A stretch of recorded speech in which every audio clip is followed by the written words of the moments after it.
Ladies and gentlemen, it is an honor to speak with you today in the heart of a city whose artistic, intellectual, and economic achievements epitomize the greatness of European civilization. In other words, from the heart of a city built upon shared civilizational values, whose dynamic nature has enabled its inhabitants to build upon ancient tradition while continuously adapting to change. Next year, the G20 and its Interfaith Forum will be held on the far side of the earth in the world's largest Muslim majority nation and democracy, Indonesia. The following year, in 2023, the world's largest democracy, India, will host the G20.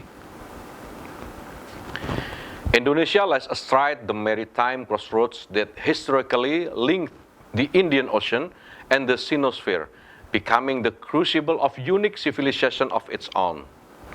Our ancient links to Europe may also be seen in the discovery of gold coin from Rome, which traveled along these sea roads to purchase spices from our ancestors nearly 2,000 years ago.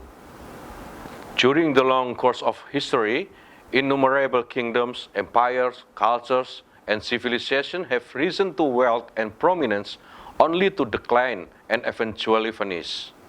Their collapse was often heralded by a period of acute crisis and widespread human suffering prior to a new order emerging from the ruins of the old.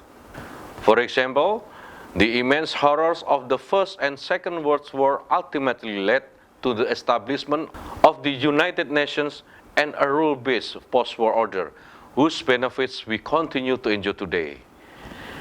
Yet I am confident that few of us would wish to experience the cataclysmic events that preceded the emergence of this order. Viewed from an historical perspective, our current rules-based order is an anomaly. It remains fragile and is threatened by numerous forces, including authoritarian states and transnational ideologies that reject its basic tenets in whole or in part. Among these core tenets are human rights, the rule of law, democracy, the existence of nation-state, respect for international borders, and the sovereignty of other nations. The chaos on display in many parts of the world, including discrimination, persecution, and outright violence perpetrated against ethnic and religious minorities, remains a profound threat not only to those directly affected, but also to the future of humanity and civilization itself. Disdain for the rule of law and denial of the inherent value and dignity of human life threaten the entire framework of our current world order, which has produced the greatest expansion of economic well-being in the history of humanity and unprecedented technological achievements.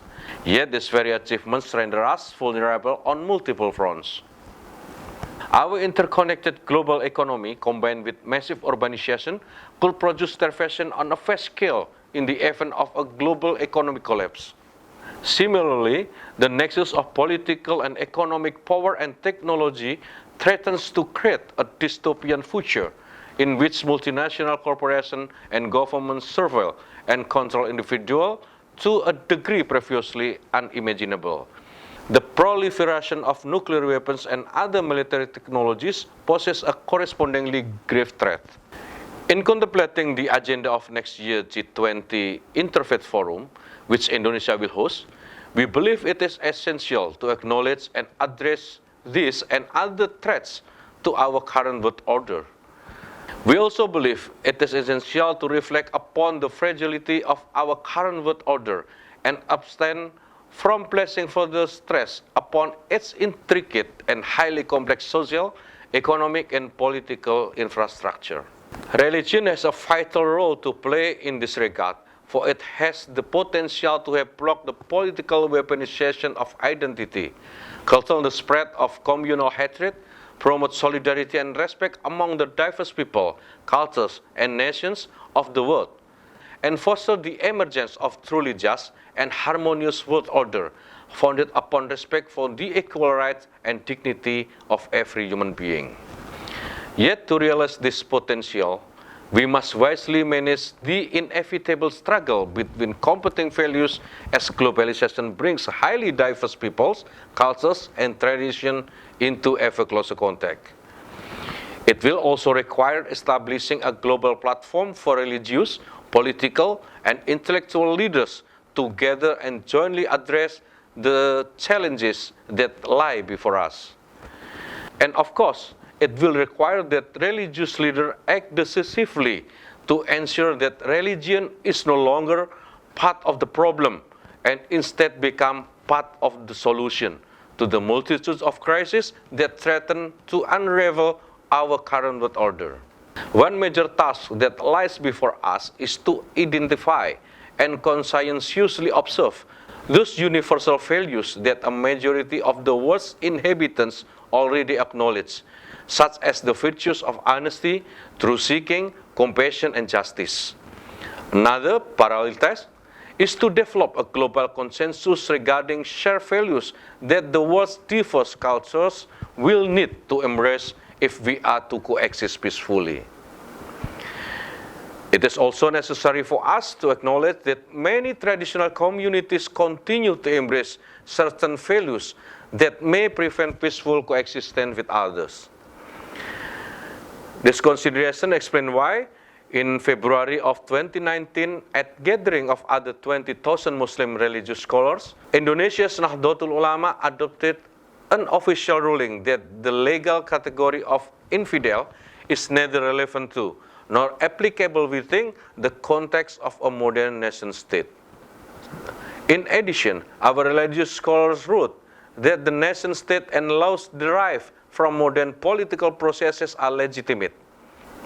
They also affirm that it is religious obligation for Muslims to foster peace rather than wage war on behalf of our co-religionists whenever conflict erupts between Muslim and non-Muslim population anywhere in the world. SKI Haji Mustafa Bisri, a prominent Nahdlatul Ulama spiritual leader, wrote in a poem titled Religion. Religion is a golden carriage prepared by God to convey you along the path to His divine presence.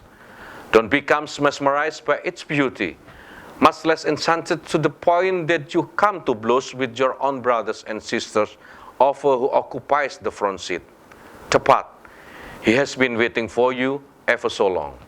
Assalamualaikum warahmatullahi wabarakatuh. May the peace and blessings of God be upon you.